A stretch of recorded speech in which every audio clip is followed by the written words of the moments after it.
அது நீ போட்டு இங்க சார் அதனாலதான் அது எப்படின்னு இப்போ கேள்வியா எழும்பிட்டு இருக்கு. அதுதான்மா நான் என்ன சொல்றேன், ஒழுக்கம் இல்லாத நபர்கள், அதாவது கட்சின்னா ஒழுக்கம் இருக்கணும், கட்சியில தொண்டர்கள்ட்ட மரியாதை இருக்கணும், நம்ம தலைவர் அப்படின்னு.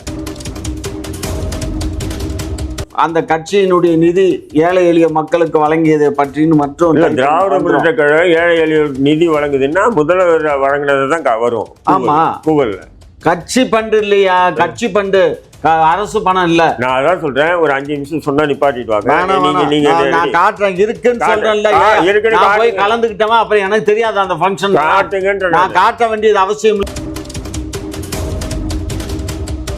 இப்போ 4000 கோடி ரூபாயை வந்து மழைநீர் வடிகால் திட்டத்தை கொண்டு வந்தீங்க. ஒரு 1000 கோடி செலவு பண்ணி 3000 கோடி ஆட்டையை போட்டீங்க. இல்ல நான் தெரியாம என்ன ஆட்டையை போட்டேன், சும்மா இந்த மாதிரி.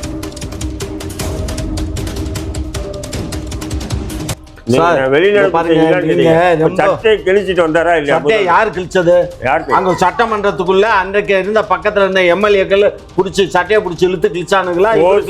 சோசியல் மீடியால எல்லாமே அவர் அப்படியே வராரு, வெளியே வந்து அவர் சட்டையை அவரா கிழிச்சிட்டு. ஆமா, அவரா கிழிச்சு பைத்தியம் முடிச்சிருக்கு, அவரா கிழிக்கிறது. இந்த மாதிரி நீங்கள் உங்களா போங்க, நீங்களாச்சு நீ உங்க போங்க.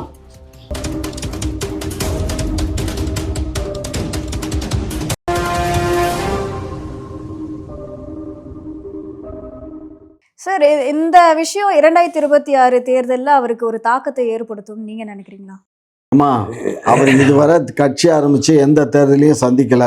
அவர் கட்சி ஆரம்பிச்சதுக்கு அப்புறம் 2 இடைத்தேர்தல் வந்தது, ஒரு நாடாளுமன்ற தேர்தல் வந்தது, எதுலேயுமே அவர் பார்ட்டிசிபேட் பண்ணலை. நான் வந்து முதலமைச்சர் நாற்காலியில் தான் போய் உட்காருவேன், 26 தேர்தலை தான் நான் சந்திப்பேன்னு சொல்லிட்டு இருக்காரு. சரியா? அவருக்கு மக்கள் வாக்களித்தா போகட்டும், யாரும் வேண்டான்னு சொல்லலை. இந்த ஒரு சாதாரண ஒரு கூட்டத்தையே ஒழுங்காக இருந்து அதை கட்டி காத்து அதை தேர்தலை நடத்த அவங்க பேச்சு முடிச்சு வர முடியல. இதை பாருங்கள், திமுக எத்தனையோ கூட்டங்கள் போட்டிருக்கு, அது வேணால் ஆளுங்கட்சி விட்டுடுங்க. அதிமுக அதே இடத்துல 10 நாளைக்கு முன்னாடி கூட்டம் நடந்துச்சு. அதுக்கப்புறம் அதிமுக ஈரோட்டில் மிக பிரமாண்டமான ஒரு மாநாடு நடந்துச்சு. எல்லா இடத்துலையும் மற்ற கட்சி கூட்டங்களோடு தமிழக வெற்றி கழக கூட்டத்தை வந்து கம்பேர் பண்ணக்கூடாது அப்படின்னு சொல்லி எவன் சொன்னா? நீதிபதிகளே சொல்லியிருக்காங்க சார், உங்களுக்கு அதிக அளவுல கூட்டம் வரும்னு தெரியாதா அப்படின்னு. ரசிகர்கள் வருவான்னா ஏன் அவர் எடப்பாடி கூட தான் 1,00,000 பேருக்கு மேலதான் ஈரோடு கூட்டம் வந்துச்சு. அவர் அன்னைக்கு செங்கோடையனுக்கு எதிராக அந்த ஆளு போயிட்டானேங்கிற இதுல கூட்டம் கூட்டினாரு. அந்த கூட்டத்துல ஒரு அசம்பாவிதம் நடக்கல. அது மாத்திரம் எப்படி? அது நீ போட்டு இங்க சார் அதனாலதான் அது எப்படின்னு இப்போ கேள்வியா எழும்பிட்டு இருக்கு. அதுதான்மா நான் என்ன சொல்றேன், ஒழுக்கம் இல்லாத நபர்கள், அதாவது கட்சின்னா ஒழுக்கம் இருக்கணும், கட்சியில தொண்டர்கள்ட்ட மரியாதை இருக்கணும், நம்ம தலைவர் அப்படின்னு. எல்லாமே அன்னைக்கு ஒன்றும் இல்லை. அன்னைக்கு அந்த இதுல நடந்து ரெயின்ல என்ன ரேம்போவில் நடந்து போகும்போது அந்த பையனை தூக்கி ஒருத்தன் வீசினானே, இதெல்லாம் எவ்வளோ பெரிய அஃபென்ஸ் தெரியுமா? அதுக்கே இந்த தமிழ்நாடு அரசு எஃப்ஐஆர் போட்டு அவங்கள பிடிச்சி உள்ளே வச்சிருக்கணும். அதுவே பிடிக்கல, கேளு, அவர்கிட்டே கேளு, அது பெரிய அஃபென்ஸ், பண்ணக்கூடாது. அது மாதிரி இல்லை, பல நிகழ்ச்சிகள். முதல்ல நடந்த மாநாட்டில் 2-3 பேர் செத்தான், அடுத்ததில் ஒரு 5 பேர் செத்தான். யாருக்கும் எதையும் பார்க்கவும் இல்லை, வைக்கவும் இல்லை. இப்போ திடீர்னு கொண்டுட்டு போய் அங்கே இப்போ நீ அன்னைக்கு போட்ட காஞ்சிபுரத்தில் அது மாதிரி போட்டு நடத்தி யார் உன்னை வேணான்றா? காஞ்சிபுரத்தில் கூட்டம் போட்டே இல்லைம்மா, அதுலேருந்து அசம்பாவிதம் நடக்கலை இல்லை, அது மாதிரி பண்ணிட்டு போக வேண்டியது தானே. அதை விட்டு நான் பெருசாக என் கூட ஆள் இருக்காங்க அப்படின்னு காட்டணும்னா இது வந்து இப்படி தான் வரும். அதுக்கு நீ தண்டனையை நீ அனுபவிச்சு தான் ஆகணும். தப்பு பண்ணால் தண்டனை அனுபவிக்கணும். ஒரு பழமொழி சொல்லுவான், நெருப்பத்துன்னா கரியாத்தான் மலம் போகும், சரியா? நெருப்பாக போகாது. அது மாதிரி தான் வாழ்க்கையும். எப்போ ஒருத்தர் வந்து, அதாவது இன்னைக்கு ஒருத்தர் பேசினார், அதாவது அவருடைய டிரைவருக்கு 20 லட்ச ரூபா உள்ள காரை கொடுத்துருக்காரு. ஒரு சினிமா படத்தில் அவர் பெரிய நடிகர்னு சொல்ல முடியாது, அவர் ஒரு நடிகர். அவருடைய டிரைவருக்கு 20 லட்ச ரூபா உள்ள ஒரு காரை கொடுத்துருக்காரு இந்த வருஷப்பிறப்புக்கு, நீ இருக்கு. சரியா? நீ என்ன பண்ணுன எந்த அந்த இதே கேள்வி வந்து திமுக பார்த்து கேக்குறாங்க இல்லையா, மக்களுக்காக நீங்க இதுவரைக்கும் நாங்க மக்களுக்காக தானே நாங்க ஆண்டுகிட்டு இருக்கோம். நாங்க மக்களுக்கு உரிமை தொகை கொடுக்குறோம், மக்களுக்கு இலவச பஸ் கொடுக்குறோம், குடும்பத்துக்காகவும் நீங்க வந்து ஆட்சியில இருக்கீங்க அப்படின்னு. அது எல்லா மாசத்துக்கும் அப்படித்தான். குடும்பத்துக்குன்னா அப்ப குடும்பத்தை பார்க்காம ரோட்ல விட்டுறலாமா? இல்ல நீங்களுமே வந்து பல லட்சம் கோடி வச்சிருக்கீங்க, அதுல இருந்து மக்களுக்காக என்ன பல லட்சம் கோடி நாங்க வச்சிருக்கோம்னா எங்க ட்ரஸ்ட்ல இருந்து நாங்க கொடுக்கறதெல்லாம் உனக்கு கண்ணுக்கு தெரியாது. நாங்க எங்க ட்ரஸ்ட்ல ஏன்னா இருந்து நீங்க கொடுக்கவே இல்ல, யார் அதனாலதான் சொன்னா மக்களுக்கு உனக்கு வந்து தெரியல. தெரியாது, நீ பார்க்கணும். எங்க ட்ரஸ்ட்ல இருந்து திராவிட முன்னேற்ற கழக ட்ரஸ்ட்ல இருந்து என்ன பண்றோம்னா, எங்க கட்சியில ஏற்கனவே நீண்ட நாட்கள் இருந்த தொண்டர்களுக்கெல்லாம் நாங்க பண முடிப்பு கொடுக்குறோம். புரியுதுங்களா? அது ஒவ்வொரு ஆண்டும் நாங்க அதை வந்து கட்டாயமா பண்ணிக்கிட்டு தான் வந்துகிட்டு இருக்கோம். அதுக்கு ஒரு பட்ஜெட் ஒரு ஆளை நான் என்ன சொல்றேன், திமுக ட்ரஸ்ட் மூலியமா அல்ல அண்ணா அறிவாலயத்தின் மூலியமா அல்லது திமுக தலைமை மூலியமா ஒரு ஆளுக்கு 1 லட்ச ரூபாய் இல்ல 10,000 ரூபாய் கொடுத்துட்டா ஒரு ஆதாரத்தை காட்ட சொல்லுங்க. இல்லைங்க, நான் கொடுத்துட்டு தாங்க இருக்கோம். நீங்க அதாவது அதெல்லாம் முதல்வராக இருக்காரு, பல நிவாரண பணிகளை துவக்கி வைக்கிறாங்க, பல தொண்டு நிறுவனங்கள் ஆரம்பிக்கிறாங்க. அந்த தொண்டு நிறுவனங்கள் ஒரு முதல்வர், துணை முதல்வர் அப்படின்னு ஆளுங்கட்சியை கூப்பிடுறாங்க. அதெல்லாம் இவங்க கொடுத்ததா இல்லை, அந்த தொண்டு அந்த இல்லைங்க. நாங்க எங்களுடைய திராவிட முன்னேற்ற கழகத்தினுடைய எங்களுடைய கட்சி ஃபண்டில் இருந்து எங்க கட்சியினுடைய எங்க தொண்டர்களுக்கு ஒவ்வொரு மாவட்டங்கள்லயும் கூட்டங்களை போட்டு அந்த மாவட்டங்கள மூத்த நிர்வாகிகளை கூட்டங்கள் போடுறதுக்கு கொடுப்பாங்க. இல்லங்க, மூத்த நிர்வாகிகளுக்கு நாங்க பணம் கொடுக்குறோம். நீங்க கூட்டு வரதை கொடுத்துருப்பாங்க. ஆமா, கூப்பிட்டு வர்றதுக்கு பிரியாணியை கோட்டு வாங்குறதுக்கு கொடுத்துருப்பாங்க. மற்ற எந்த எங்க மூத்த நிர்வாகிகள் எங்க கஷ்டப்படுற எங்க நிர்வாகிகள் பணம் கொடுத்துட்டு தான் கலைஞர் காலத்துல இருந்தே, புரியுதுங்களா? கலைஞர் காலத்துல இருந்தே கொடுத்துருக்கோம். ஏன்னு சொன்னா, ஒரு ஏழ்மையான திருமணத்துக்கு கலைஞர் போகணுன்னாலும் முதல்ல காசை கூடு பாக்கெட்ல வாங்கி வச்சுட்டு அந்த திருமணத்துல போய் கலந்துக்குவாங்க. இது நான் சொல்ல, கலைஞருடைய வாழ்க்கை இல்ல உண்மைதாங்க. 3000 ரூபாய் வாங்குவாருங்க. 3000 ரூபாய் வாங்கப்பட்ட நபர் இவங்க கொடுத்து பழக்கமே இல்லை, வாங்கி தான் பழக்கம். இங்க பாருங்க, நாங்க கட்சியில இருந்து கொடுத்துக்கிட்டு தான் இருக்கோம். அது உங்களுக்கு கண்ணுக்கு தெரியலன்னா கண்ணை மூடிக்கோங்க. நீங்க உங்களுக்கு கண்ணுக்கு தெரியுது இல்லையா? இன்னாரு கொடுத்தாங்க, எத்தனையோ திமுகவினுடைய உண்மையான தொண்டர்கள் கொடியை பிடிச்சி போஸ்டரை ஒட்டி இன்னைக்கு கூட தெருவில் வந்து நாய் மாரி அலையிறாங்க. அவங்களுக்கு வந்து குறைஞ்சபட்சம் அவங்களுக்கு அந்த ஒரு ரிட்டையர்டு வயசுக்கு உண்டான பணைய தொகை கூட கொடுக்கல. காட்டுங்க, என்ன எடுத்துங்க, காட்டிட்டு நம்ம ஆரம்பிப்போம். காட்டுங்க இருக்கு, இருக்கியா? நான் எடுத்து காட்டுறேன். நான் காட்டுங்கன்ற ஒண்ணும் இல்ல, நீயே தட்டி பாரு. திராவிட முன்னேற்ற கழகம் அந்த கட்சியினுடைய நிதி ஏழை எளிய மக்களுக்கு வழங்கியதை பற்றின்னு மற்றும் திராவிட முன்னேற்ற கழகம் ஏழை எளிய நிதி வழங்குதுன்னா முதல்வர் வழங்கினது தான் வரும். ஆமா, கூகுள்ல கட்சி பண்டு இல்லையா? கட்சி பண்டு, அரசு பணம் இல்ல. நான் அதான் சொல்றேன், ஒரு 5 நிமிஷம் சொன்னா நிப்பாட்டிடுவாங்க.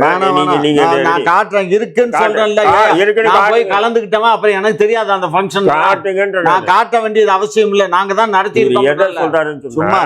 இப்போ வந்து சில பேர் இருப்பானுங்க, இந்த 2ஆம் நம்பர் 3ஆம் நம்பர் பிஸ்னஸ் பண்ணுறாங்க. அவங்க என்ன பண்ணுவாங்கன்னு சொன்னால், ஒரு நிகழ்ச்சி நடத்துறேன்னு சொல்லிட்டு திமுக சார்பாக ஒரு நல்ல திட்டங்கள் அப்படின்னு சொல்லி நடத்துவாங்க. அதை வச்சுட்டு என்ன சொல்கிறேன், நானும் போய் கலந்துகிட்டே இருக்கேன்னு. நான் சொல்கிறேன், கட்சி ஃபண்டு மூலியமா வருஷத்துக்கு இத்தனை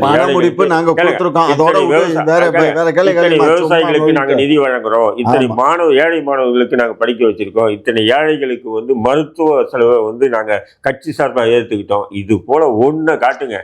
நான் இன்னும் திமுக எங்க சன் டிவில இருந்து 2 கோடி ரூபாய் வருஷத்துக்கு 2 கோடி ரூபாய் சன் டிவி குழுமம் செய்யுது. அதே மாதிரி எங்களுடைய திராவிட முன்னேற்ற கழகத்தில இருந்தும் நாங்களும் செய்யறாங்க. எப்போ ஆதாரத்தை எடுத்து காட்ட மாட்டாரு. ஆதாரத்தை நாங்க காட்ட வேண்டிய அவசியம் இல்ல. நாங்க செய்கிறோமா இல்லையா? நீங்க பண்ண ஊழலை நாங்க காட்டுறோமா இல்லையா? மக்களுக்கு தெரியும். தமிழ்நாட்டுல இந்த 4 ஆண்டு காலமா வந்து எந்த துறையில ஊழல் இல்லை, தலை விரிச்சாடுது. ஊழல் இருக்குன்னு சொல்றீங்க. யாரு வந்து ஊழல் குற்றச்சாட்டு சுமத்தப்பட்டு இது வரைக்கும் வந்து சிறைக்கு போயிருக்காங்க அப்படின்றது நீங்க தான் திருடுறது வந்து விஞ்ஞானபூர்வமான ஊழல்னு சொல்லி சர்க்கார கமிஷனே சொல்லிட்டாரு இல்லையா? புரியுதுங்களா உங்களுக்கு? கமிஷன், அந்த கமிஷனே சொல்லிச்சு இல்லையா? ஏன்னா நீங்க ஊழல் பண்றது. இன்னைக்கு கூட வந்து பாத்தீங்கன்னா, எங்களுடைய ஆட்சியில் இத்தனை மேம்பாலங்கள் கட்டப்பட்டது, எங்களுடைய ஆட்சியில் குளத்துக்கு தூர் வாடணும்னு சொல்லிட்டு காசை எடுத்தா என்ன தெரிய போகுது? இப்போ 4000 கோடி ரூபாயை வந்து மழைநீர் வடிகால் திட்டத்தை கொண்டு வந்தீங்க. ஒரு 1000 கோடி செலவு பண்ணி 3000 கோடி ஆட்டையை போட்டீங்க. சும்மா இந்த மாதிரி எல்லாம் பேசிட்டு இருந்தா எப்படியா பண்ண முடியும்?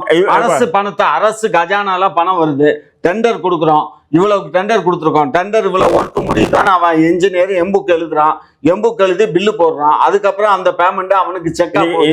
நாங்க ஆட்ட போட்டோம் எப்படிங்க? நீங்க மத்தவன் பேசுறது வேற. நீங்க ஒரு கட்சியினுடைய தலைவர், அதுதான் சொல்றேன். உங்களுக்கு தெரியாம இப்ப நாங்க 4000 கோடி ரூபாய்க்கு மழைநீர் வடிகால் 4000 கோடி செலவு பண்ணிருக்கோம். எங்க செலவு பண்ணீங்க? நீங்க நானே போய் பாருங்க.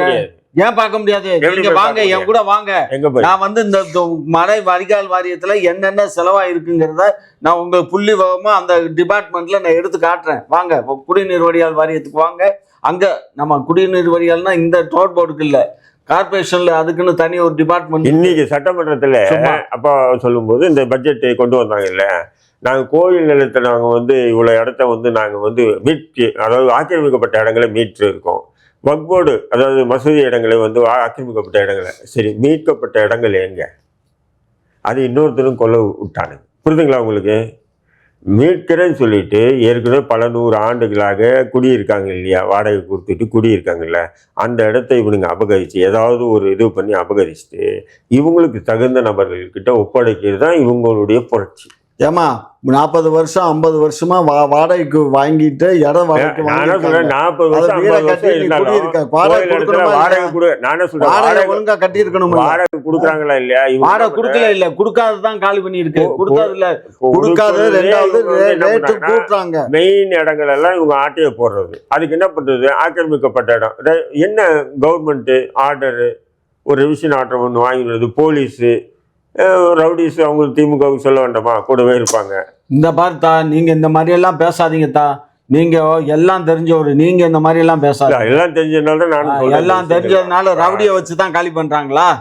காவல்துறை போது revenue department court order revenue டிபார்ட்மெண்ட்டும் போலீஸும் போய் காலி பண்ணுது. காலி பண்ணி இது வந்து ஏலம் கொடுக்குது, பப்ளிக் ஏலம். பப்ளிக் ஏலத்துல யார் வேணாலும் எடுக்கலாம். இது நாள் வரலையும் உலக வங்கியில வந்து தமிழகம் சார்பாக 4 லட்சம் கோடி தான் கடன் இருந்தது. திமுக வந்து இந்த 4.5 ஆண்டு ஆட்சியிலே எக்ஸ்ட்ரா 4 லட்சம் வாங்கியிருக்காங்க. இதுலேயே நீங்கள் புரிஞ்சிக்கலாம். கேட்டால் மாநிலத்தினுடைய நிவாரணம், அதாவது புனரமைப்புக்காக வாங்கியிருக்காங்க. என்ன புனரமைச்சாங்க இவங்க? ஏங்க இந்த ஆர்காட் ரோட்ல இங்க இருந்து பூந்தமல்லி வள்ளி அதெல்லாம்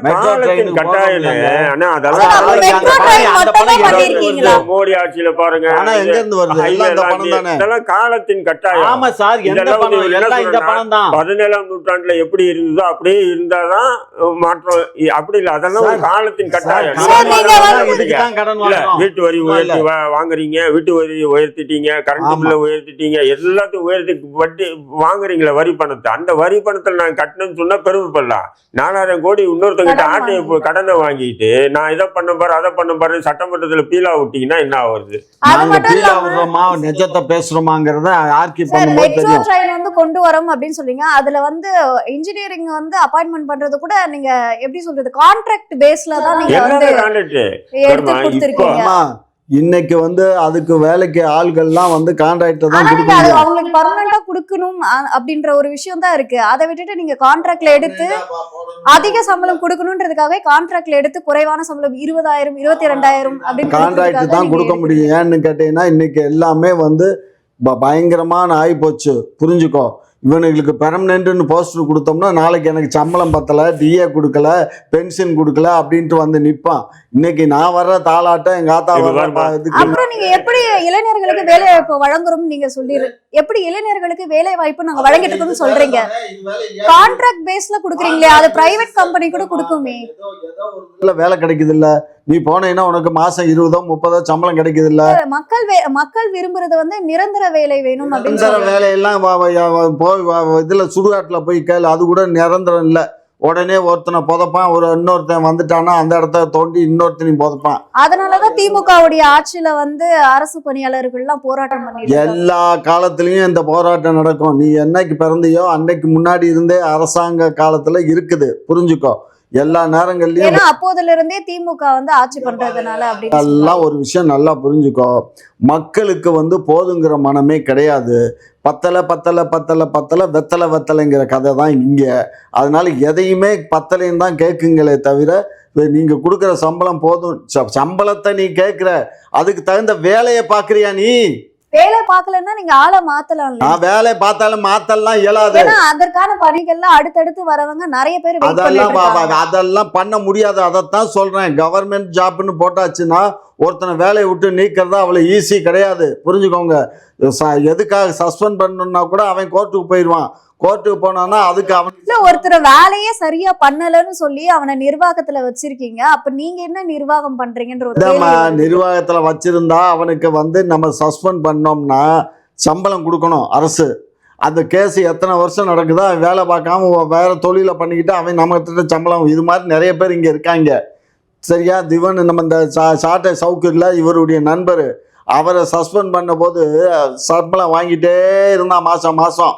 அதுக்கப்புறம் இப்போ டெர்மினேட் பண்ண பின்னாடி தான் அது நின்றுச்சு, புரியுதா? அதனால இவன் இங்கே சம்பளத்தை வாங்கிட்டு இங்கே மீடியா வச்சுக்கிட்டு பேசுவான், நிறைய சம்பாதிப்பான். இதெல்லாம் கொள்ள கூட்டம்மா. மக்களை நீ அவ்வளோ ஈஸியாக இடம் போட்டுறாத. பயங்கரமான அரசு பணியில் இருக்கவன் அத்தனை பேரும் அயோக்கியம். எவனாவது ஒருத்தனாவது கை நீட்டாமல் இருந்தான்னு சொல்லு பூரா கலவாணி. அது எல்லாமே உங்க ஆட்சியில தான் லஞ்சமும் அதிகரிச்சிருக்கு அப்படின்னு சொல்றாங்க. ஆட்சியிலையும் தான், எம்ஜிஆர் ஆட்சியிலையும் தான், கலைஞர் ஆட்சியிலையும் தான், ஸ்டாலின் ஐயா ஆட்சியில உடனே எல்லா ஆட்சியும் அப்படின்னு சொல்லி திமுக அவங்க மீது பழிய போடாது. அதெல்லாம் கிடையாது. இங்க பாரு, லஞ்சங்கிற ஏமா ஒரு பியூனா இருக்கவன் ஒரு பெரிய பங்களா கட்டியிருக்கான், ஒரு கார் வச்சிருக்கான், மானுக்கு ஒரு பைக் வாங்கி கொடுத்துருக்கான், அவன் இன்ஜினியரிங் காலேஜ் முடிச்சிருக்கான், ஒரு IPS வர்றான்னா எப்படிமா வர்றான்? கஷ்டப்பட்டு இவன் என்னத்த வேலை? ஒரு பியூனு தான் அவன் லெப்ட்லயும் ரைட்லயும் வாங்குறதுனால. அதே போல திமுகவுடைய அமைச்சர்களும் எம்எல்ஏக்கள் எம்பிக்கள் எல்லாம் பல லட்சம் கோடி சொத்துக்கள் வச்சிருக்காங்க. அவன் தொழில் பண்றான், சம்பாதிக்கிறான். இவன் என்ன? அப்ப மக்களை வச்சு திமுக தொழில் பண்ணுது.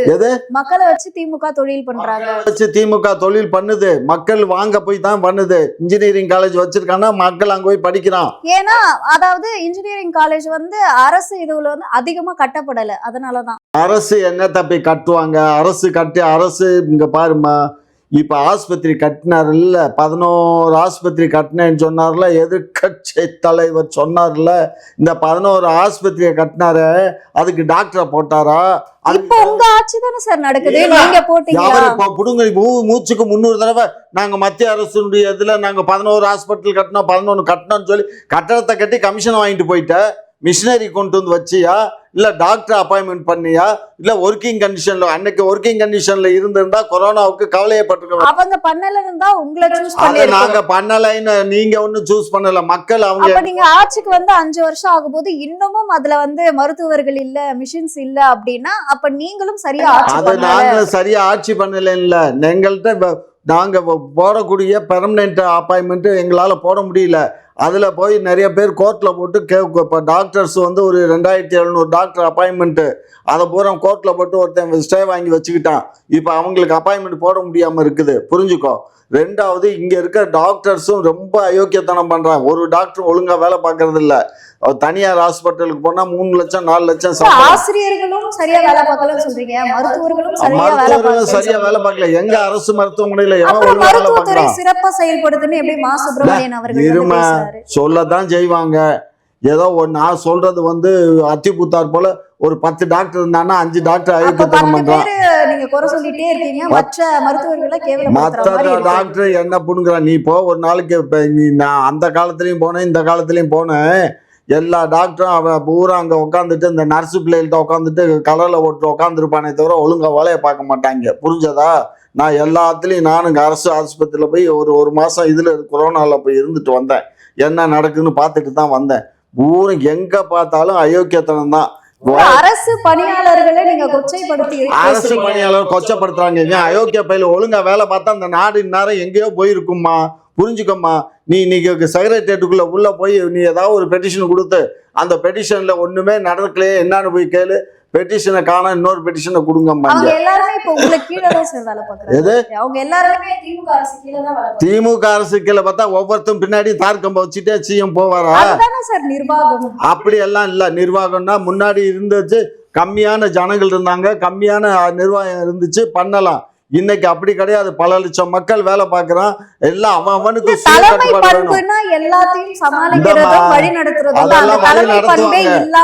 அதெல்லாம் வழி நடத்துவாங்க. நீ போனீங்கன்னா தான் முட்டையிடுற கோழிக்கு தான் தெரியும் வலை.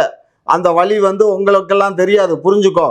நீ இந்த அரசு ஆமா அரசு பணியில இருக்கக்கூடியவங்க எல்லாருமே மெத்தனை போக்காத்தான் இருக்கானுங்களே தவிர அரசு எனக்கு சம்பளம் கொடுக்கல, எனக்கு இன்கிரிமெண்ட் கொடுக்கல, பென்ஷன் கொடுக்கல, இவ்வளவு அடுக்கிறிய நாய். நீ ஒழுங்கா வேலை பார்த்திருக்கியாடா? எந்த வேலை எவனாவது ஒரு பெட்டிஷன் ஒழுங்கா எழுத தெரியுமா? இல்லை எழுதி அதன் மேல நடவடிக்கை எடுத்தியா? என்ன பண்ற? இந்த டீச்சர்ஸ் எல்லாம் நான் எதிர்கட்சியா இருக்கும்போது எவனாவது நீட்டா போய் குழந்தைகளுக்கு நல்ல முறையில சொல்லி கொடுத்து 100% அப்ப அரசு பள்ளி மாணவர்கள் வந்து படிப்புல சிறப்பா இருக்காங்கன்னு விளம்பரம் மட்டும் கொடுக்குறீங்க. அதுல சில வாத்தியார்கள் இருக்கு. கல்விக்காக இப்ப ரீசெண்டா வந்து விழால நடத்திருந்தீங்களே. மொத்தம் வந்து இருக்கிறது 90,000 டீச்சர்ஸ் இருக்கான். அதுல 10 பேர் 20 பேர் இருக்க மாட்டானா? அப்ப நீங்க அந்த 10 பேரை குறை சொல்றதுக்கு பதிலா நீங்க மொத்த பேரையும் வந்து குறை சொல்றீங்க. மொத்த பேர் தான் அயோக்கியம், 10 பேர் தான் நல்லவன். நீ வேற எல்லாரும் நல்லவன், 10 பேர் சிறப்பா செயல்படுதா இல்லையா? அரசு அதிகாரிகள் வேலை செய்யல. இப்ப நான் சொன்னேன்ல, ஊழல் எல்லா இடத்தையும் தலை தெரித்து ஆடுறாங்கன்னு எல்லா துறையிலையும். அப்ப காரணம் வந்து நிர்வாக திறமையின்மை தான் காரணம். நிர்வாக திறமையின்மை இல்லைங்க. இருங்க, உங்களுக்கு தெரியாதா? உதாரணத்துக்கு ஒருத்த மேல நடவடிக்கை எடுக்க முடியுமா? மெரினா பீச் இருக்கு பாத்தீங்களா, நேற்று கூட சுஹாசினி ஒரு வீடியோ வெளியிட்டாங்க பாரு மெரினாவை பத்தி. ஆமாம், அது வந்து பார்த்தீங்கன்னா ப்ளூ ஃப்ளாக் பீச்சுன்னுவாங்க. இது வந்து பிரான்ஸ் ஏதோ ஒரு நாட்டிலேருந்து அந்த இது கொடுப்பாங்க, அந்த அந்த இது கொடுப்பாங்க. அந்த ப்ளூ ஃப்ளாக் பீச்சுன்னு சொல்லிட்டு இதே துணை முதல்வர் வந்து அங்கே வந்து துவக்கி வச்சார். அங்கே போய் பார்த்தீங்கன்னு சொன்னால் ஒன்றுமே இல்லை. அவர் அந்த மூங்கில்ல செஞ்ச சேர், அந்த மூங்கில்ல செஞ்ச அந்த இது கூட மாதிரி அப்படி அந்த பீச்சு ஃபுல்லாக பார்த்தீங்கன்னா அந்த ஒரு ஃபுல்லாக இப்படி தான் இருக்குது. இதுக்கு மிஞ்சி செலவு பண்ணால் ஒரு 10-20 லட்சம் ரூபாயில் வேலை முடிஞ்சிருக்கேன், இல்லை 50 லட்சம், இல்லை 1 கோடி ரூபாயில் முடியும். அந்த இது அவ்வளோதான். கட்டிடங்கள் இல்லை, நல்லா புரிஞ்சுன்னா கட்டிடங்கள் எல்லாமே அந்த மூங்கிலால் செய்யப்பட்டதுதான். இதுக்கு அதுவுமே வந்து குறிப்பிட்ட அளவு வரைக்கும் தான். அதான். ஏன்னா இதுக்கு வந்து இவங்க என்ன பண்ணுறாங்கன்னா குறைஞ்சது 100 கோடி ரூபாய் கிட்ட இவங்க ஒதுக்கீடு பண்ணியிருக்காங்க. அப்போ அந்த 100 கோடி ரூபாய் யார் ஆட்டையை போட்டது? இதுதான் கேள்வி. இருக்கா இல்லைங்களா? ஊழலே இல்லைன்றாங்க. இல்லை, அதை போய் பாருங்க பீச். இது யார் எடுத்திருக்கா? கான்ட்ராக்ட் எடுத்து 150 ஏக்கர் பரப்பளவுல இந்த மாதிரி பண்ணப்படும் சொன்னாங்க. ஆனா அந்த அளவுக்கு அங்க கிடையாது. அந்த ப்ளூ ஃபிளாக் பீச் யார் கான்ட்ராக்ட் எடுத்து செய்யறாங்கன்னு சொன்னா, இவர் நம்ம செல்வ பெருந்தகையுடைய மைத்துன் பேர்ல தான் அந்த கான்ட்ராக்டே எடுத்துருக்காங்க. அப்போ அப்பட்டமான ஊழல். அங்க போய் பாத்தீங்கன்னா ஆச்சரியமா, எத்தனை கோடி ரூபாய் வாடா இதுக்கு. இதெல்லாம் வந்து எப்படின்னா கிராமங்களில் நம்மெல்லாம் வந்து சும்மா சாதாரணமாக ஒரு ரெடி பண்ணி வச்சுப்பாங்க இந்த மூங்கில்லையே. இப்போ கூட இங்கே கூட பார்த்தீங்கன்னா இந்த பீச்சு, இந்த கூவத்துக்கு பக்கத்தில் வந்து பார்த்தீங்கன்னா இது போன்ற மூங்கிலில் செய்ய தயாரிக்கப்பட்ட பொருட்கள்லாம் நிறைய அடுக்கி வச்சுருப்பாங்க. அந்த மொத்த பொருளும் அவனுக்கிட்ட காசு வாங்கினாலும் ஒரு 10 லட்ச ரூபாயில் எல்லாத்தையும் வாங்கிக்கலாம். அதை எதுவுமே பீச்சில் இறக்கணும்னா பிரம்மாண்டமாக இருக்கும். ஆனால் அங்கே அது கூட இல்லை. அங்கே ஒன்று இங்கே ஒன்று அந்த மூங்கில் ஷேப்பு. இதுக்கு இவ்வளோ கோடி ரூபாய் ஒதுக்கீடு பண்ணியிருக்காங்க. இதுக்கு செல்வ பெருந்தகை உடைய மைத்துன் தான் கான்ட்ராக்ட் எடுத்து செயல்படுத்தியிருக்காங்க. அப்படின்போது இதுதான் திமுகன்ற. நான் அவங்க வந்து இன்னைக்கு சட்டமன்றத்தில் நாங்கள் இதை நிறைவேற்றிருக்கோம், அதை நிறைவேற்றிருக்கோம் பீலா விட்டுட்டே இருக்காங்க. அப்போ இதெல்லாம் கேள்வி கேட்ட எதிர்கட்சிகளை அவங்க மைக் ஆஃப் பண்ணாமல் வேற என்ன பண்ணுவாங்க? ஆஃப் பண்ண தான் செய்வாங்க. சார், எதிர்கட்சி தலைவர் எடப்பாடி அவர்கள் வந்து தமிழகத்துல வந்து சட்ட ஒழுங்கு கெட்டு போயிருக்கு அப்படின்னு சொல்லி சட்டசபை கூட்டத்தொடர்ல வந்து வெளிநடப்பு பண்ணியிருக்காரு. அது பொய்ன்னு சொல்றாருன்னு சொல்லுவாரு. எடப்பாடிக்கு வேலை அது, அவருடைய வேலை அது. வெளிநடப்பு செய்யறதுதான் அவருடைய வேலை. எதிர்கட்சி தானே அவங்க. நாங்க எதிர்கட்சியா இருக்கும்போது ஏதாவது குறைய சொல்லிட்டு வெளியில வந்தோம்ல, சட்டையை கிழிச்சிட்டு வந்தோம். நாங்க எப்படி சட்டையை கிழிச்சுக்கிட்டு ஏதோ கிழிச்சுக்கிட்டு வந்தோம். சரியா? கண்ணாடி கூண்டுல இருந்துட்டு கல் எறியாதீங்கன்னு சட்டையை கிழிச்சிட்டு வந்தாரா இல்லையா? யார் கிழிச்சது? அங்க சட்டமன்றத்துக்குள்ள அன்றைக்கு இருந்த பக்கத்துல இருந்த எம்எல்ஏக்கள் புடிச்சு சட்டையை புடிச்சு இழுத்து கிழிச்சானுங்களா? சோசியல் மீடியால எல்லாமே அவர் அப்படியே வராரு, வெளியே வந்து அவர் சட்டையை அவரா கிழிச்சிட்டு. ஆமா, அவரா கிழிச்சு பைத்தியம் முடிச்சிருக்கு. அவரா கிழிக்கிறது. இந்த மாதிரி நீங்கள் உங்களா போங்க, நீங்களாச்சு உங்க போங்க.